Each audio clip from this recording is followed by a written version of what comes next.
கர்த்தரின் பரிசுநாமத்துக்கு ஸ்தோத்திரம். ஜெபம் செய்ய தெரிந்தவருக்கு அனைத்தும் கைகூடும். ஆமென். இந்த வார்த்தைக்காக ஸ்தோத்திரம்.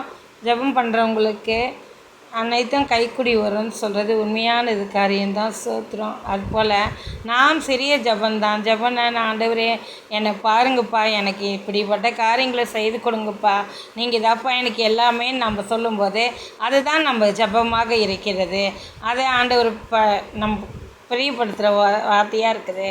ஸ்தோத்திரம். அதனால் ஒவ்வொரு நாளும் சிறிய ஜெபத்தை செய்து நம்முடைய எல்லா காரியங்களையும் ஆண்டவர் செய்கிறதுக்கு அவர் கையில் நாம் ஒப்பு கொடுப்போம். ஸ்தோத்திரம்.